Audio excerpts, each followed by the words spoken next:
Comrades and friends, so far this year, 3 hurricanes of Category 4 or 5 have made landfall in the Caribbean or the southern United States. And while these storms have affected many islands and regions, their impact has not been the same everywhere. Why is that? Why is it that hundreds of people, we really have no idea how many, have died in Puerto Rico in the aftermath of Maria? Why is it that Harvey and Irma killed at least 160 people in the continental United States, including 12 left to die in a Florida nursing home across the street from a functioning hospital? Why did more people die in that nursing home than in all of Cuba during Hurricane Irma? Why is it that Cuba is able to safely and efficiently evacuate over 1 million people, as it did before Hurricanes Ivan and Dennis in 2004 and 5, while over 100 people died in 2005 before Hurricane Rita when Houston was evacuated? Or take the question of electricity. The hurricanes wiped out the grid in Puerto Rico and in Cuba. The vast majority of Puerto Rico still does not have electricity. Cuba restored its 70% of its grid within 1 week. The entire grid was back up within 3. Why is the wealthiest country in the world, with all its infrastructure, industry, and technology, unable to deal with hurricanes, while Cuba, a small island with a fraction of the wealth, a fraction of the infrastructure, is able to handle them so well? It's simple. It's one word. It's socialism. It's because Cuba is a socialist country, run under socialist principles for the benefit of its people, led by a Leninist party. It is because the United States is a capitalist, imperialist country, run by and for the banks and their profits, and because Puerto Rico is a U.S. colony run by those same banks through a fiscal control board known affectionately as La Junta, whose members consist of bankers and the Republican and Democratic lackeys. Now, it's all well and good to say that socialism is the reason Cuba responds so well to hurricanes. But what I had the opportunity, really the honor to learn in Cuba, is how socialism enables Cuba to respond so well. An hour's drive from the north-central Cuban coast, where the impact of Irma was greatest, our delegation visited the University of Sancti Spiritus. There we met with Cuban officials, from the Cuban civil defense, as well as representatives for the students and administration of the university. Cuban civil defense is an integrated system for mobilizing all of society's forces to protect the people, the economy, and natural resources from climate change and war. That's right. Cuba explicitly frames hurricane response as defense against climate change. Already, the differences between the U.S. and Cuban approaches are apparent. The basic strategy of hurricane response can be broken into 2 parts. Plan and educate beforehand, and then mobilize the pre-existing mass organizations under the leadership of Cuban civil defense to respond. Every Cuban adult goes through a Cuban civil defense training program in preparation for evacuations. Every year since 1986, civil defense organizes a 2-day hurricane response drill that mobilizes the entire population. In every part of Cuba, shelter and evacuation plans are already in place. They already know what to do. So when a hurricane comes, they just have to do what they've already planned and practiced. Stores of materials are already distributed across the island. Everyone knows the plan.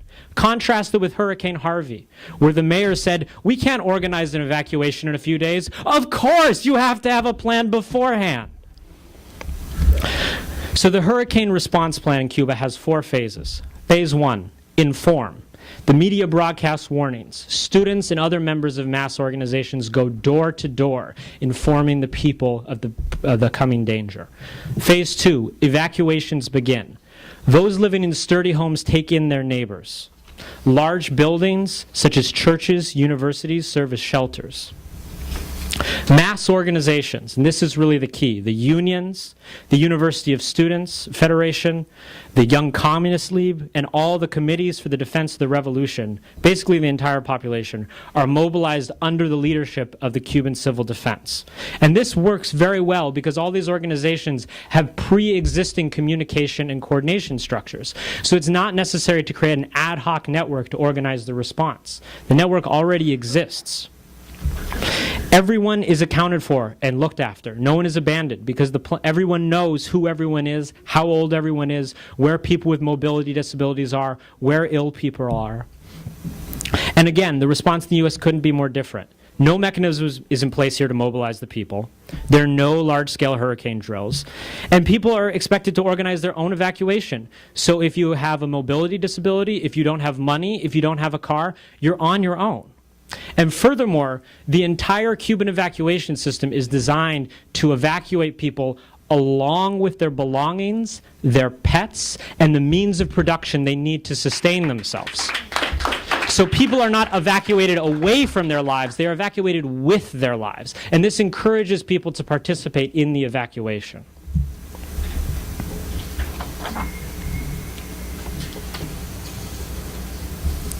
Plans are also in place to protect the means of production, farm animals, machinery, whatever else, to ensure that economic losses are minimized. Phase 3, the hurricane arrives. At this point, there isn't much work to do except keep communication channels open. If communication is taken down, the Federation of Amateur Radio Enthusiasts provides communications. And this occurred during Irma, when the entire Cuban communication network went down. Step 4, recovery. Damage is assessed and rebuilding begins. Unions mobilize their skilled workers from across the island to travel to affected areas. The electricians were working 14, 16 hours a day, every day, to get that system up and running. Neighborhood committees are set up to distribute building materials directly to the people. The financial means of a family determine what they receive. Depending on their situation, they will receive free materials, a subsidy, a loan, or they will purchase materials at price. But don't worry, because the day after Irma, the cost of all construction materials in Cuba was halved. The exact opposite of disaster capitalism. That is disaster socialism right there. And this is despite the fact that building materials are one of the most difficult things for Cuba to obtain because of the U.S. blockade. They could still do that because that's what the people needed. The university is deeply involved in the process of Cuban civil defense. The students regularly visit the coastal fishing villages that are most vulnerable. So the kind of relationships that are going to be needed in the case of an evacuation already exist. 1,000 people stayed at the university during the hurricane. The staff lived on site providing beds, food, shelter, and crucially also cultural activities, which are considered a basic material necessity in Cuba. They are not a luxury, they're not bourgeois decadence, they are everyone's birthright. As always, medical care was available and free. After the hurricane, students went to Yagua High and surrounding areas daily to help with repairs, provide information, and again, redecorate the community. The speed of repairs in Yagua High and in Havana, where the storm surge reached an incredible 6 meters, was just unbelievable. The storm surge was still 20 feet above the Malecon the day after the hurricane left. The city was submerged for substantial periods of time. But to be honest, you kind of had to look to notice that there'd been a hurricane. Obviously, things were not completely back to normal, but the majority of the repairs had been done. And social and economic life had returned to normal. Consider our situation here. The 2 and 3 trains aren't running to Brooklyn right now because they're repairing the damage from Hurricane Sandy. That's going on right now. 5 years. 5 years later. And again, consider the level of industrialization and wealth available to the two countries. This is an issue of organization, not resources. So that's some of like the nitty-gritty. I wanted to finish up with maybe a bit more personal take on the hurricane. The day after this meeting, we had some free time and we're walking around Sancti Spiritus. And as we passed a little souvenir stand, the worker asked us, "Are you from the Che Brigade?" Well, yes, we are. I guess, he saw the Che shirts and he'd read about us in the morning paper and he'd seen the news clip that Christian showed at the beginning of his presentation. Now, crucially, in that clip, a woman who now lives in Puerto Rico, now lives in New York, but is from Puerto Rico, spoke. He desperately wanted to speak with her because he had a friend in Puerto Rico whose contact information he had, but with whom he had not been able to speak. He didn't know if his friend was alive or dead, in a hospital, doing fine, evacuated. No information. So I went and looked for this person. Sancti Spiritus, fortunately, isn't that big a city. I found them, brought them to the store, and using her phone, after a few tries, we were able to call Puerto Rico, and this man was able to speak with his friend. It was, for me, without a doubt, the highlight of the trip. Thankfully, his friend was all right. And it was such a beautiful poetic moment, an expression of solidarity between peoples. And it also illustrated how profoundly unnecessary the suffering that's going on in Puerto Rico right now is. Cuba and Puerto Rico are Caribbean islands, both hit by major hurricanes, a few weeks apart from each other. What is the difference? The difference is that Cuba is a socialist independent nation and Puerto Rico is a U.S. colony. It didn't have to happen this way. It doesn't have to happen this way.